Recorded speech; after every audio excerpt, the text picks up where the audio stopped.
early today. I want to thank everybody for coming out.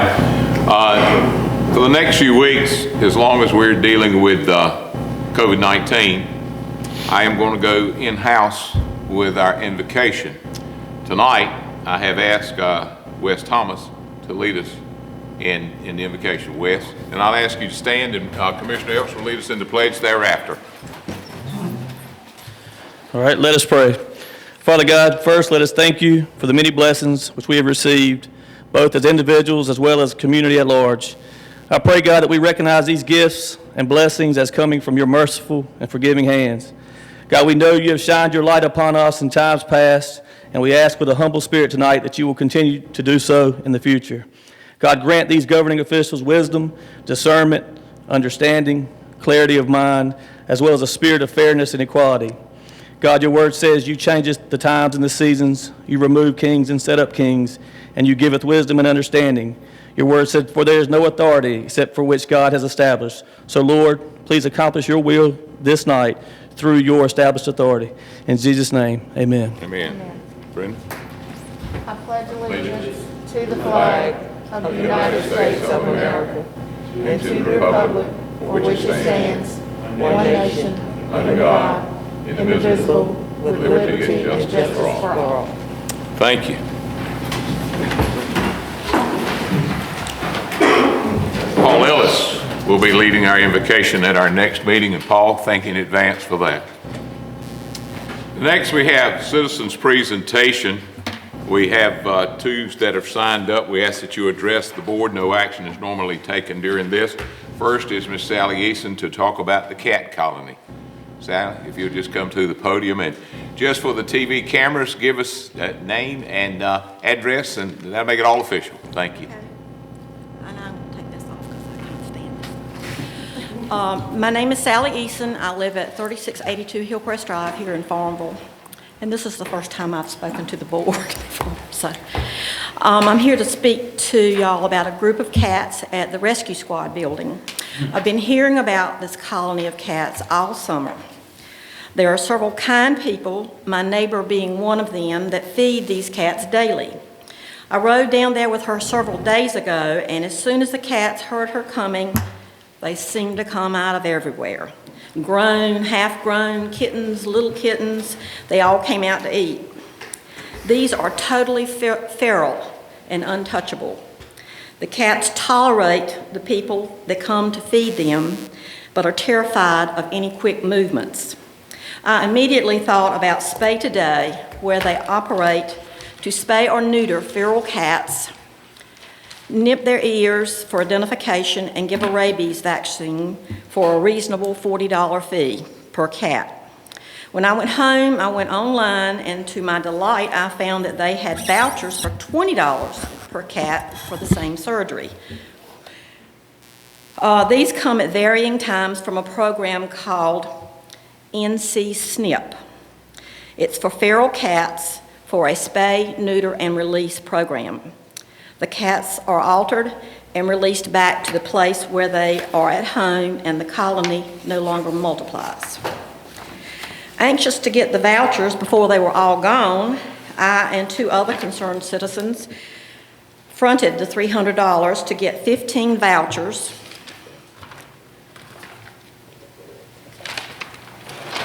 and these are the reasons for my wanting to carry this project forward. 1, the cats are interbreeding, which eventually causes weak and sickly offspring.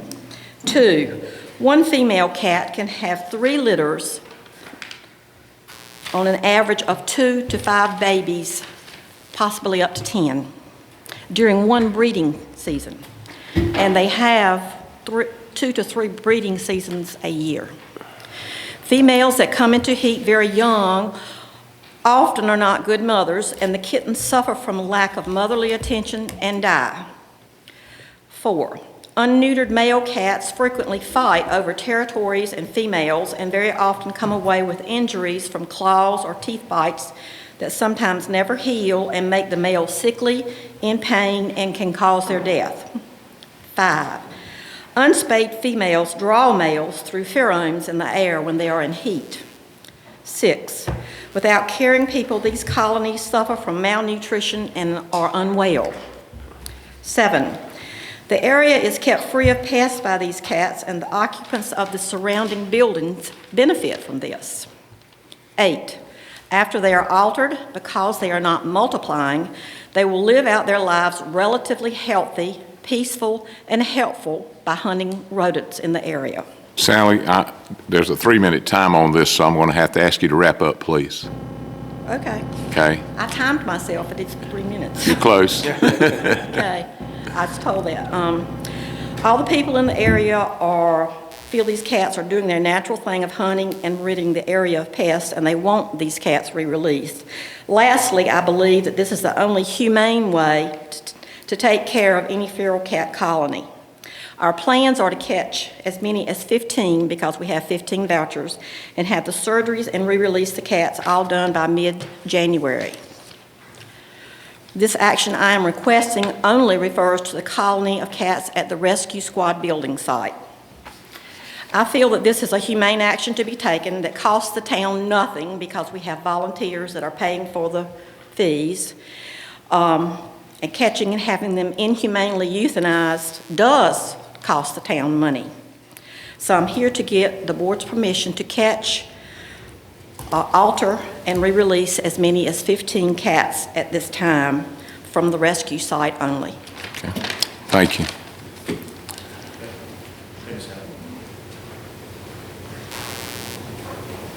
I'm going to address this again later on in the agenda.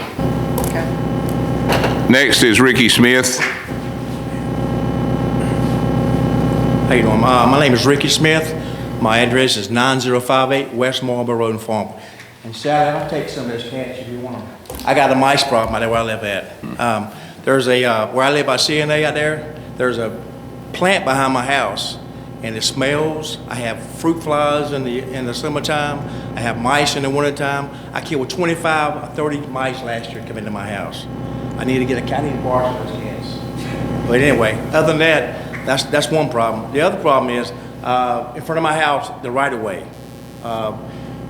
It's 45 feet from the edge of pavement. So anytime they want to dig holes, they just come out and dig. They had last year, a couple years ago, I had a hole as big as a swimming pool out there. And when they come, they never fixed it the way it was. Grass barely grew out there. When I cut my grass, it's like this. So that's the problem. And I live out right beside CNA with the old CNA, and that's the problem I have. David, is that something you can handle and get back with Rick on that? Sure, be glad to. Okay. I've already talked to Miss Elks about it. She said it. Have you got the town manager's number, Rick? No, sir, but I'll get it after. It's 753-6700. If you'll get with him and see if we can't get that fixed for you. Yes, sir. Can I ask Sure, one please. question? Because I did talk to Commissioner Elks about it. There was a question, I know there's been a gas project and a water project. Right. Do you know which one has caused the problem in front of your house? I want to say the gas, Okay. because they dug a huge hole. It's almost the size of a swimming pool in my front yard. I think it was gas. Was it? It was gas. I think so. Yeah, it was gas. It was gas. Okay. But they also put a water line in it too. Then they cut my payment up a little bit, but they fixed it. It settled a little bit. Also, when they did that, they cut down 2 trees. Everybody knows when you cut down trees and you take stumps up, it settles, and then they never come back and fixed it. So, other than that, that's Okay. one problem. I If have. you'll work with David on that, we'll see if we can't get that fixed for you. Yes, sir. Okay, thank you, sir. Thank you. There will be a time at the end of the meeting, for citizens' comments for anybody that didn't sign up for presentations, and if you have any questions about anything that you see or hear tonight. With that being said, it brings us down to item E, which is the town manager's comment. Mr. Hoskins? Thank you, Mayor, members of the board. Just had a couple quick comments. As you know, that we had a successful voting stint at our community center and thought it was a very convenient site for our citizens to vote early, and of course they'll be voting again tomorrow. The health department also, as you recall, did some COVID testing there. And that was also a successful program, and they liked that location. Got an email from the health director last week, and they have an interest in doing a free flu shot clinic there. perhaps starting in December, maybe into January. Still waiting on details, but I had asked for additional information. Of course, I'm waiting on that, but I just wanted to alert you to that possibility as well. So that'll be another service to our citizens out of that community center. And of course, once we get more information, we'll share it with all of you. The other item I just wanted to mention is, and there'll be more on this, of course, later too, but we've got several things happening this time of year normally with Taste of Farmville and all these Christmas parade and things that we normally clean up or take special care to clean up the downtown. And of course, those things, because of COVID-19, have been canceled. But we do have some folks that we're expected to come into town during the holiday season, of course, and the merchants are having special hours still. And so Public Works and some other departments are going to be involved in some intense cleaning of the downtown area, major thoroughfares, entranceways into town, things like that. So, and then taking care of some maintenance items that have been sort of lingering around town. There's some concrete work that we already have contracted for that should be done very shortly too. So just want to let you know that you'll probably see a little bit more activity in these areas. And we've already started, Wes and his crew's already started with grass cutting for the season, for the winter, that kind of thing. There'll be some trimming and that type of thing. So we'll try to put our best foot forward and do an extra special cleaning on the town. And then lastly, I meant to put this out on Facebook and the website, and I'll do it tomorrow. We have started a loose leaf pickup, so we've started getting some questions from residents about are we picking up leaves? We are. Of course, you can always use your brown rollout container for yard waste, and that's where you need to put sticks and pine cones and things like that. But if it's just leaves, you can put loose leaves at curbside, and we are using the vacuum truck to pick those up. And I think it's going through January, Wes? January. Okay, the end of January. So now through the end of January, we'll be doing that and just put them at curbside, and there's no specific day that they're following a route, but we can't say we'll definitely be at your house on a Tuesday or whatever, but just put them out and we'll get them. And I think they're making pretty good progress around town now at this point. So that's all I had. Thank you. Okay, anybody have any questions, Town Manager? Seeing none, we'll move to the financial report that is in your packet. Any questions there? Anybody having any questions? Amy, I want to thank you for a good job. You've had your hands full lately, so thanks a bunch. Anybody have any questions about financial report? Seeing none, that'll bring us to item G, which is changes, additions, and deletions to the agenda. And I'm going to start, Brenda, Yes, sir. to add to the agenda. Okay. I'd like to address the cat issue while Miss Sally. Miss Sally and Miss Edith are here. Sure. So I would like to add to the agenda the discussion about the cats at the rescue building. Would that be item 7? Is that agreeable with you? Commissioner Elks has made a motion that based on what Ms. Sally was talking about, with the cats be added as item number 7 to the agenda. There's a motion. Any discussion? Seeing none, all in favor say aye. Aye. Any opposed? The ayes have it. Sally, that will be item number 7. If you'll just hang around, it won't take us long to get there. David, did you have anything you wanted to add? Yes, sir. We normally discuss moving our December meeting, and I've talked to a few of you about this, but didn't get around to everyone. But that was left off the agenda, so I'd like to have that discussion as item 8, if you consider it. Okay, that'll be number 8. Would somebody put that in the form of a motion, please? I'd put in the form of a motion for item number 8 to be a discussion to move the December meeting to an alternate day. Board, you've heard the motion from Commissioner Smith. Any discussion? All those in favor say aye. Aye. Any opposed? The ayes have it. That'll be added as item number 8. Is there a motion that we accept the agenda as presented now? I will make a motion, we accept the agenda as presented. Any discussion? All in favor say aye. Aye. Any opposed? Seeing none, we will continue with the agenda as is. That brings us down. Justin, this is you, to discuss a public hearing to make a decision on ordinance amending Chapter 157 of the Code of Ordinances, Town of Farmville. This is a public hearing. The presenter is Justin Oakes. Thank you, Mayor. Evening, Mayor, Commissioners. The proposed ordinance amendment before you this evening would be to Chapter 157 of the Code of Ordinances, the zoning ordinance. And this amendment would bring the Code of Ordinances into compliance with current North Carolina general statutes regarding the use of solar collectors as an accessory use.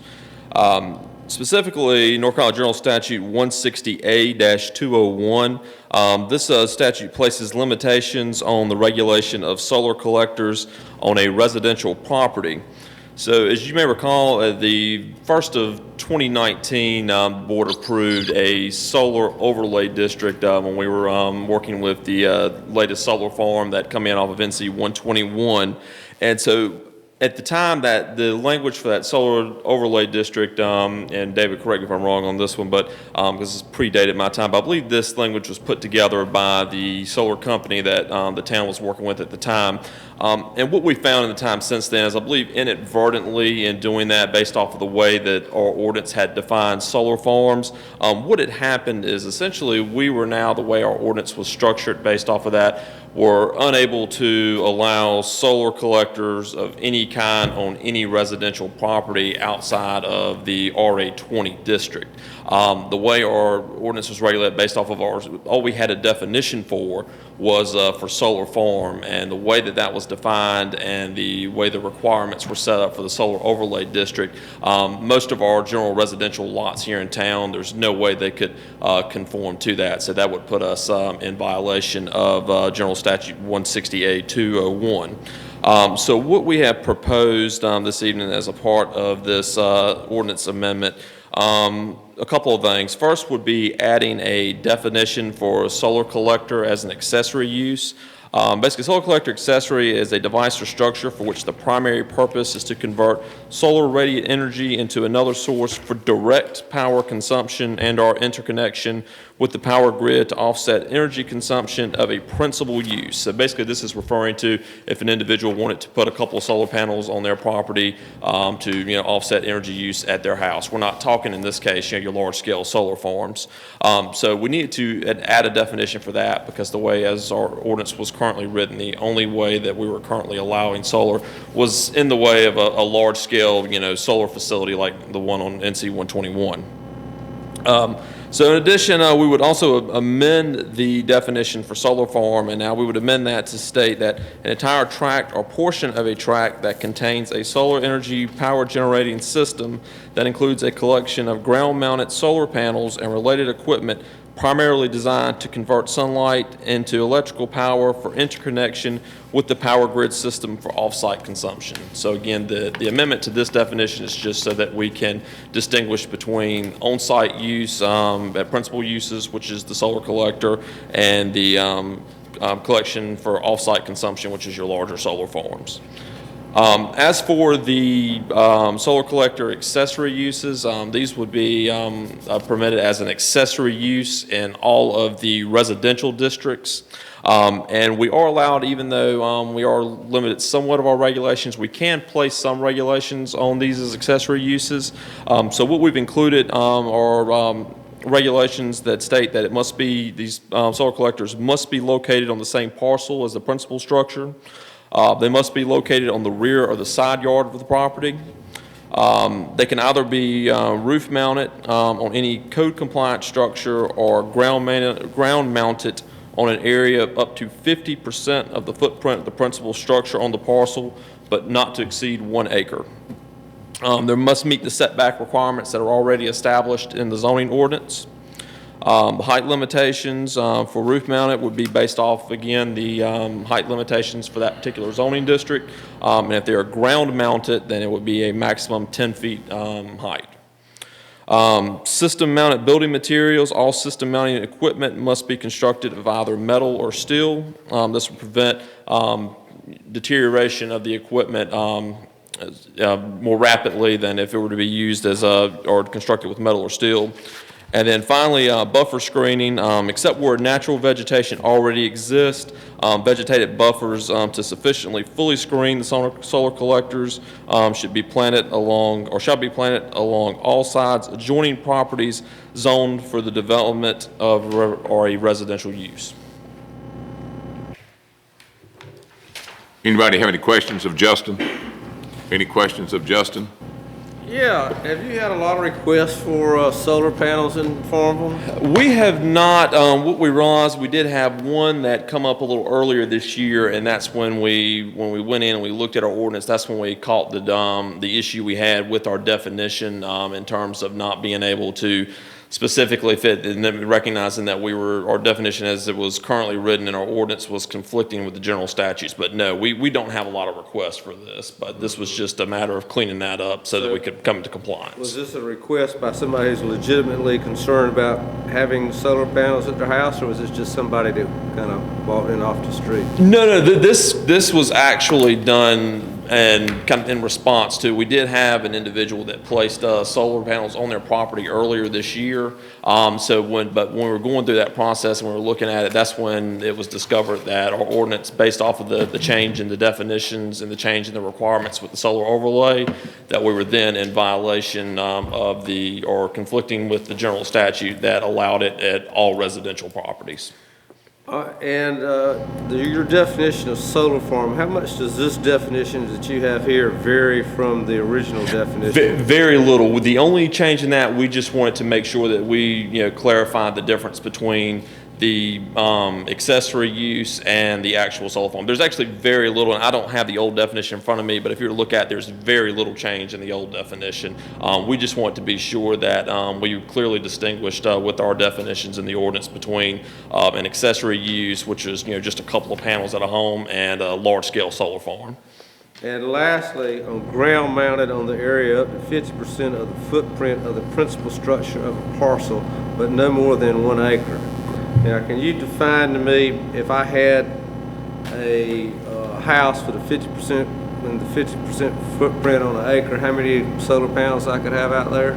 So you would basically, at that point, if you had 50% of the parcel, you would basically have 25% would be allowed, and it still must meet the setback requirements. So if your principal structure is taking up 50%, you will be allowed a maximum of 25%, but you're still going to have to meet the setback requirements. So you could, just because you have up to 25 feet, you have to figure out a way to set these on your lot so that they're going to continue to meet the setbacks that are already existing in the ordinance for that particular zoning district. Is there a limit on the maximum number of panels that you can have up, or just according to the size? Just according to the size. And generally, generally based off of our setback requirements, I think it would be pretty limited. You certainly wouldn't be able to get to the scale of a large scale solar facility. That's why we've included. Generally, if you're in an RA20, you're going to fall more so under the solar farm overlay if you're looking to do something that large of a scale. But for the most part, our regulations otherwise on lot size and setbacks are going to prevent from having too large scale of a solar farm.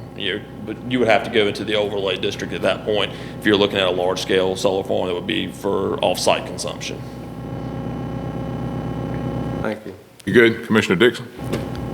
Okay, my first question is easy. This is just for RA20 that we're talking about, not for the other zoning districts. Is that correct? No, this would be for all residential districts. Currently, the solar power overlay district is RA20 and industrial. The issue is that by the North Carolina general statutes, we have to, municipalities are required to allow solar collection as an accessory use in the residential zoning districts. Every residential zoning district? Correct. And you're saying we did do that until we adopted the overlay language? Right, yeah, we were able to do that. What happened is when the definition that we had for solar collect or for a solar farm, that definition did not capture what a typical, someone that's looking to do personal consumption as an accessory use, that definition didn't capture that. That definition really only captured your large-scale solar farms that were looking to provide electricity off-site, off the grid. It would not allow for, personal consumption as an accessory use based off the standards set by the definition that we had. And then one more question that I thought I understood, but now along the lines of Bert's question. So if I have, say, a 2,000 square foot house footprint, are you saying that I can build up to a 1,000 square foot solar array? Is it 50% of the footprint of your house? 50% of the footprint of your house, but again, keeping in mind that that still has to fall within your setback requirements. And the chances are, based off of the minimum size requirements for your lot, it's going to be difficult in most cases to be able to fit 50% of your lot size area. If I got a 50-acre lot and a 1,000 square foot house, the biggest solar array I can build is 500 square feet. Correct. Okay. And so this falls under what setback of an actual building? Because aren't there differences in what the setback rule is for a fence and a building and so on and so forth? Yeah, these are going to be your setback, your general setbacks in the, these would not classify as the, well, actually, these would classify as the accessory use definition. So, yeah, in our ordinance, the only reduction that you get is for accessory building, not necessarily for accessory use. So you're going to still have to meet the general setback requirements for that off your side and rear. Because again, they're not going to be allowed in the front, but you're going to have to meet that side and rear. But if you had a big backyard, you could put a lot of them out there. But again, keeping in mind that it's going to all depend, you can't exceed 50, but like I said, if you can, as long as you can meet your setback requirements, that's going to be the biggest thing, is meeting the setback requirements. For accessory use, what are those setback requirements? For accessory use, there is a reduction. You get a 75% reduction in the setback requirements.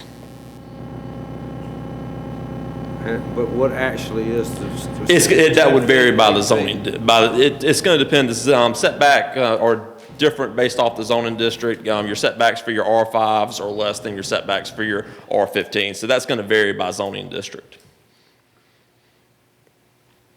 I keep trying to get a number out of you. Yeah, I don't have the numbers right in front of me. I could get those to you, but I don't have those right in front of me. Just to see. Yeah, it's going to be dependent on your, like I said, depending on your lot size, because an R15 is going to have a larger setback than an R5, just strictly based off of the lot size itself, but it's going to vary from district to district. You're good, Bert? Yes. Any more questions? Thank you, Justin. This is a public hearing. Anyone that would like to speak on this? Public hearing is now open. Anyone that would like to speak to this? Seeing none, I'll close the public hearing. Board, questions, comments, and motions? Floor is open. Commissioner Dixon. I'd like to see us not take action on this tonight. I, in general, favor solar and have kind of put up a fight for some different solar situations in Farmville before, unsuccessfully in some cases. And honestly, I came prepared tonight after reading the agenda, believing that we were just discussing the RA20 zoning district, and I thought I had a good understanding of that. But now realizing that it applies to other zoning districts, I'm not prepared to vote on it. Certainly, I'm not prepared to vote favorably on it. Are you asking the board to table this? I'd like to have more information before, personally, I would need more information before voting on it. Make a motion, we table it.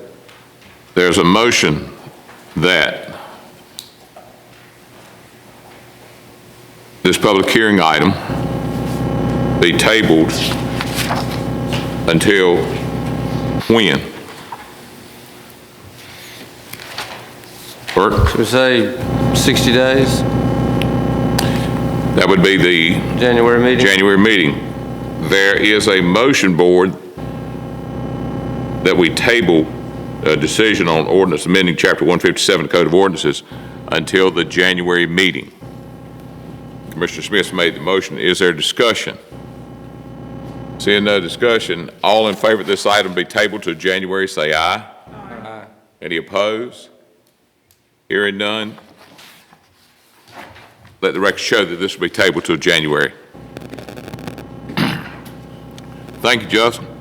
The next item for public hearing, Mike Barnett. Mike, good to see you again. Thanks for coming out. This is about a CDB grant amendment public hearing. Now, Mike, will this be something we can take action on tonight? Because sometimes we have part one, part two is... Yes, sir. You'll have two public hearings. We're going to ask that you receive public comment and then make a motion to take action Tonight? Yes, sir. Carry on. These are a little lighter subjects than what you've been dealing with. Thank you. The town has a 2018 CDBG NR program, and that one of the activities in that program is to add ADA compliant bathrooms to the Arts Council Annex to serve the theater. Hyde and Associates is currently in the design on this activity. The entrance to the annex from the theater will be towards the front of the annex. So if you can picture that, as you come into the lobby there at the Arts Council Theater, there's a bathroom to your right. That's going to be gone, and you're going to enter the annex right there. The bathrooms in the annex, however, are at the back of the annex. So traffic's got to pass through an unfinished, poorly lit part of the building. What we would like to do is to ask Department of Commerce to add to our activities so that we can finish the interior surfaces of that front unfinished part. We can add adequate lighting there and add hanging bars that allow us for displays in the finished area. So in essence, it's taking that front part, finishing off the walls, putting lighting in, making it something besides a dirty concrete floor. So when folks walk through it, they'll be able to get to the ADA bathrooms comfortably lit. It also can be used as a display and gathering place for the theater instead of having it over in the lobby. So we're going to ask to add that activity. Well, your next question obviously is, where are you going to get this money, Mike? And one of the replacement houses that we've had in the program has refused assistance. She does not want to participate.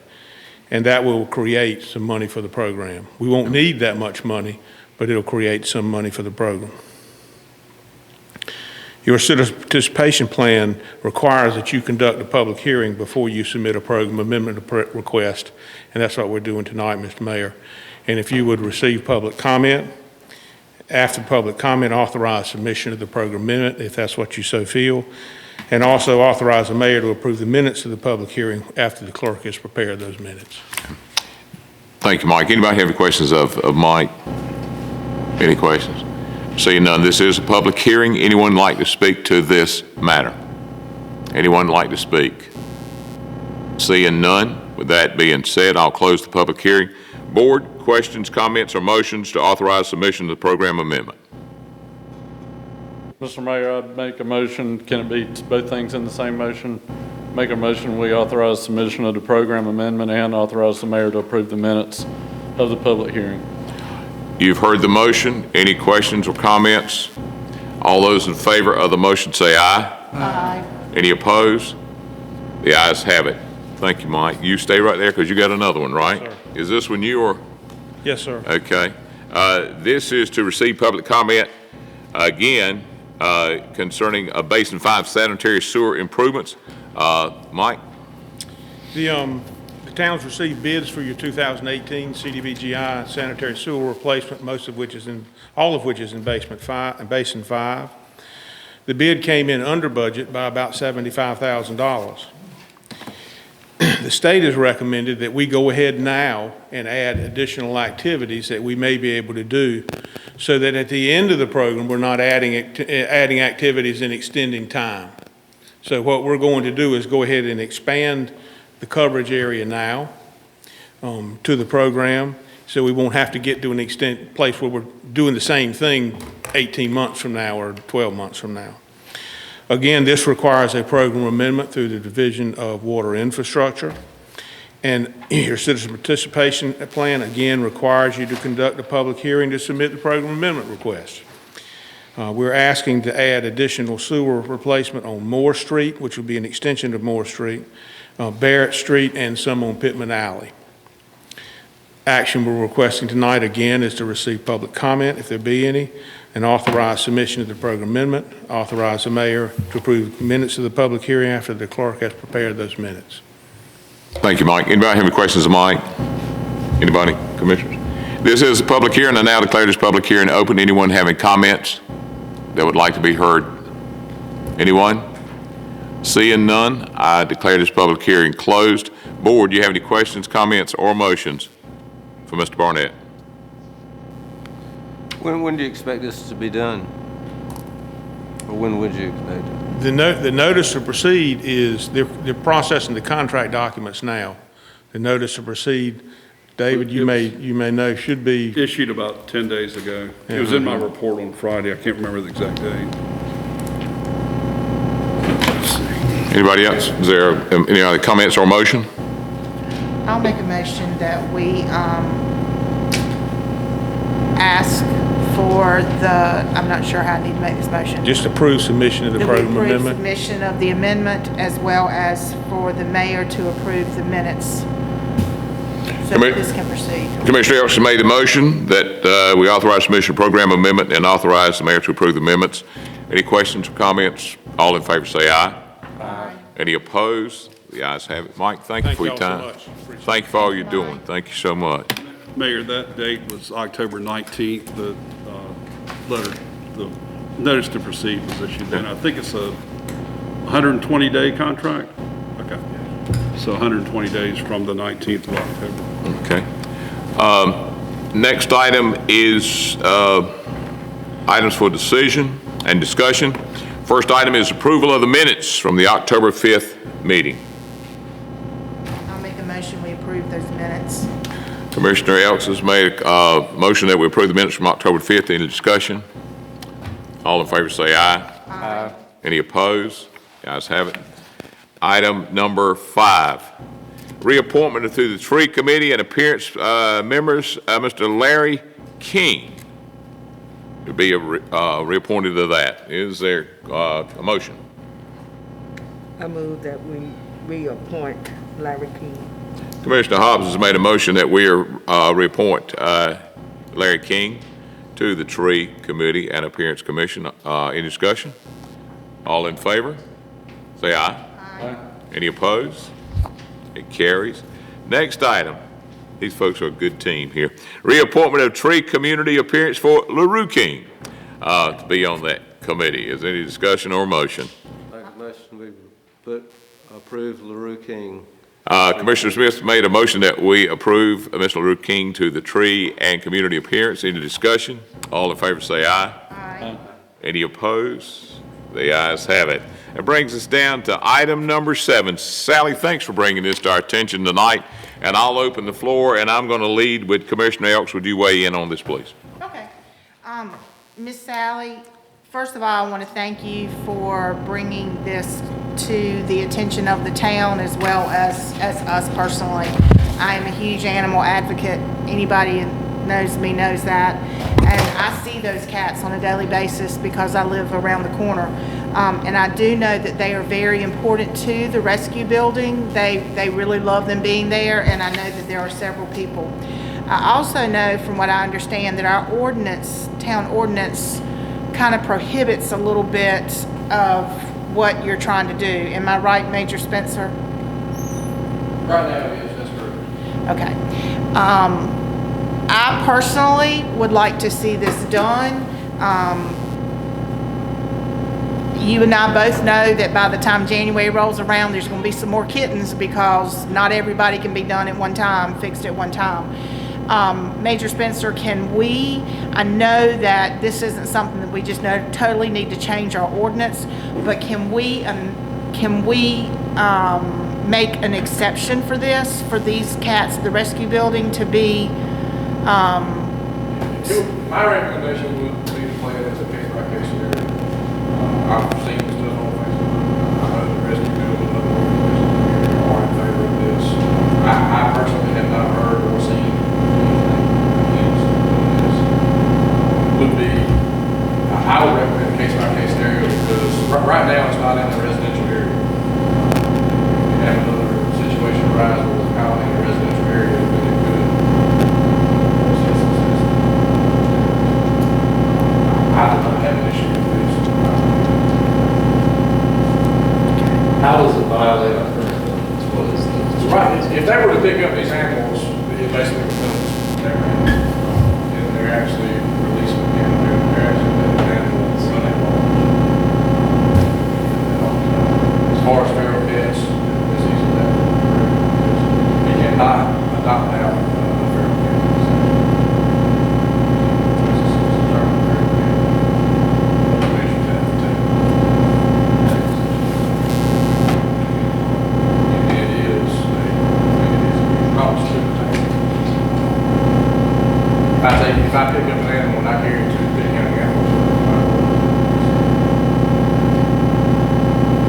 which is 2 times what it costs to get one of them spayed and neutered and put them back out at regular pricing.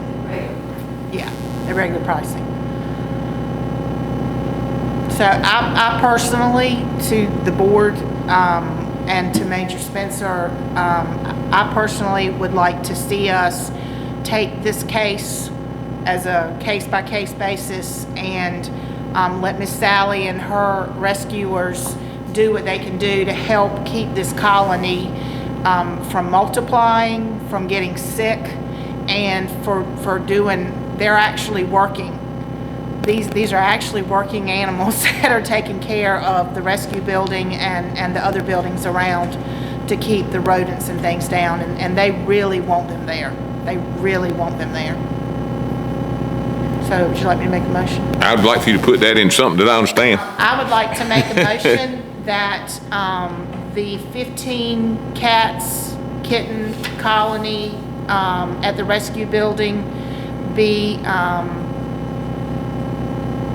taken care of by Mrs. Sally Eason and her volunteers. Okay. Now, Sally, before I open for discussion, is that what you wanted to hear? okay. That we can have him surgically offered and re-released Right. is nice. We can't be, I Right. have to be responsible for 15 cats. I'll be responsible for them until they are offered and get them there. I think we need to clarify Okay. refine a little bit about what we're doing here. I think Major Spencer has something to say Okay, before I Major. do that. And also, my recommendation also would be, you don't have to put a number on it, because if something comes up down the road and they want to, because they're gonna clip their ears. Okay. They're gonna know if another cat maybe looks down the road, a year down the road, I'll be still there, you put a number on it. Okay. All right, then I make a motion, I amend my motion. Okay. That the colony of cats and kittens at the Farmville Rescue Building be able to be picked up by rescuers to alter and be re-released back to that area. Is that better? All right. Board, you've heard the motion. Is there any discussion on this?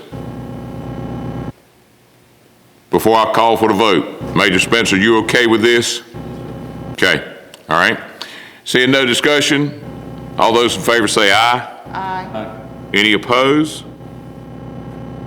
Thank you, Sally, Miss Edith. Thank y'all for bringing this to our attention. Thank you so much. Thank you. Next item is the December meeting, moved to Monday. David, you've got this. Yes, sir. Typically, this time of year, the board considers moving their December meeting to another date. And the primary reason given is the Farmville Fire Department normally has their Christmas party and dinner on the first Monday of the month, which conflicts with our normal meeting time.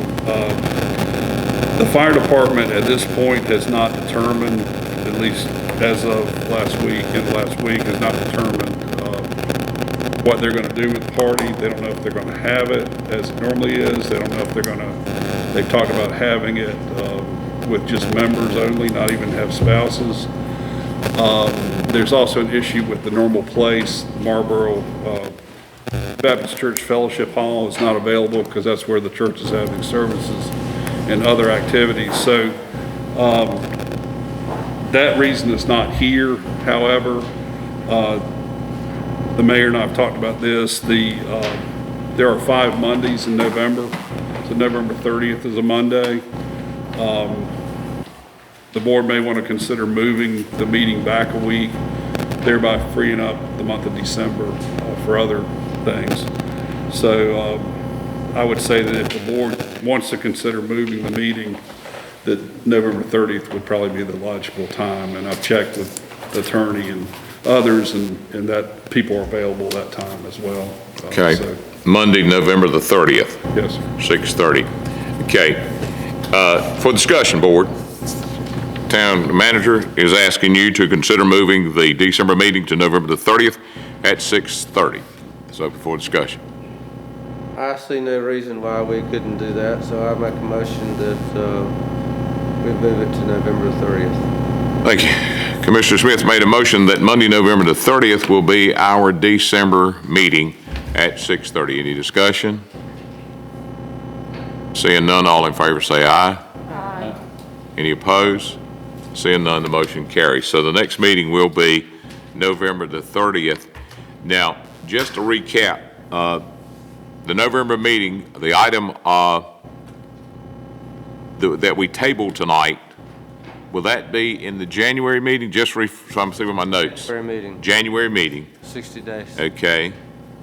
Chief, your formal retirement, will that be at the January meeting or will it be in the November meeting? I think it'll probably be in the January meeting. Okay. Thank you, sir. Thank you. Let's see. Next item, citizen comments. Anybody have any comment about anything they've seen or heard here tonight? Anybody that would like to make a comment on anything they've seen here tonight? Seeing none, with that being said, I will start with the lady of the hour who had such a big time for our town this week with a lot of support. And I'm going to ask you not to give everybody's name that supported because we'll be here till Thursday. Brenda, tell us about Hometown Halloween and a few closing comments, please. Well, this year due to COVID, we could not have our annual downtown festival.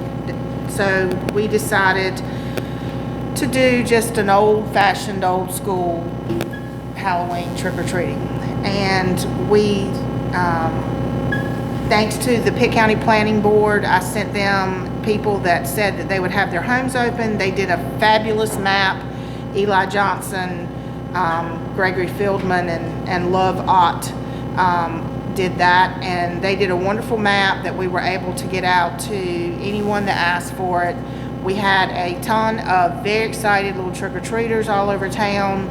Their parents were very happy. They were very happy. There was tons of candy and cookies and everything else given out, and I think everything went smooth. I don't know if you all heard anything, Chief Green and Major Spencer. No, I haven't heard anything. Yeah, I mean, I think everything went very smooth.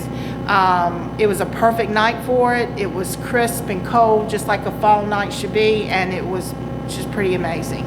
And so I thank everybody that had a huge part in that.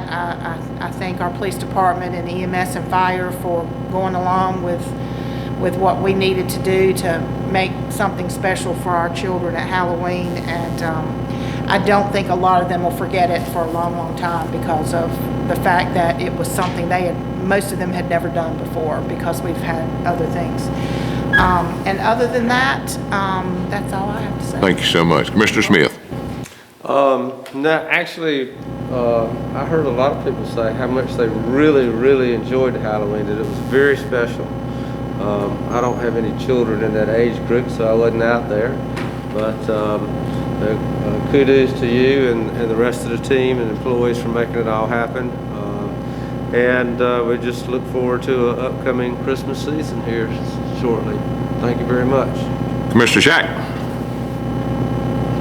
Everything in the proper places, and glad to know that we're going to be able to take care of those cats. They're kind of worrisome. I'm sure they are to you. Very worrisome. Thank you, sir. Commissioner Dixon. On behalf of parents of 4-year-olds and 7-year-olds, thank you to everybody who participated in the Hometown Halloween. It was really, I mean, my kids, it was their best Halloween ever, so I think, and all the kids loved it. And maybe it'll help us bring back some other like 1980s traditions. Maybe we can have like a Rocky movie marathon or something like that. Thank you for doing it. It was great. Everybody who participated in it did a great job. Good. Dr. Hobbs. I want to thank everybody for your service and working together while common good. And if you haven't already done so, I know everybody's going to vote tomorrow. And the next holiday coming up will be Thanksgiving, and in your own way, in any way that you can, I hope you have a happy Thanksgiving and continue to stay safe, informed, and healthy. Thank you, ma'am. Had a laundry list, a couple of things. First of all, I want to thank Town Manager for his time and effort and the day-to-day routine. And some of you folks that have been around, Paul, I look over at you. You remember when these meetings and it used to last till 11, 12 o'clock. And I thank the Town Manager for that. Second thing, I want to thank the citizens of Farmville for your cooperation with the county, the state, and the federal government, and the guidelines and the executive orders. And I'll thank everybody that helps us get the word out when those things come down. We've done a good job of keeping the citizens informed. I thank you for that. Brenda, outstanding job on Halloween. I cannot say. I called Brenda dark 30 Saturday morning, and she was already headed to Greenville. I called her late Saturday night, and she was still out there. Thank you for that. Dr. Hobbs, one day we'll stand here, and it'll all come to light. But at this point, you know, it's like a big wheel of what I'm going to say in a moment. If you try to push it, it's only going to go so fast, and if you get in front of it, it'll run over you. Dr. Hobbs, on behalf of a grateful town, I thank you for all you're doing for HP Suggs, and we look forward to what's coming from there. Downtown cleanup, man, glad to see all that going on. Wes and his crew will be busy down there. The decorations will be up soon, and I'm going to piggyback that in with our employees. I think our employees have absolutely gone the distance with so many things over the past 10 months or whatever in what they've been doing, and I thank you for the town cleanup. I want to thank everybody that's been so kind to meet with me at the drop of a hat, get an email at dark 30 and meet on the spur of the moment. And I thank you for that, because we have had a lot going on, and I thank you for that. I do want to say that we have a thing from Wes that I'd like for each of you to look at. This is concerning the cemeteries, and this is something that we'll get on the agenda just as soon as we can. Wes, thank you for your efforts on this, and we'll be moving on this. With that being said, be sure and vote. Thank you for all you've done. And board, I want you to know something. Absolutely a lot of hours, a lot of work. And on behalf of just as a private citizen, I thank you for what you've done. With that being said, is there a motion this meeting be adjourned? I'll make a motion, we adjourn the meeting. Commissioner Elson made a motion, we adjourn. All in favor say aye. Aye. Any opposed? Thank y'all so much, and have a great evening, and be sure and vote tomorrow.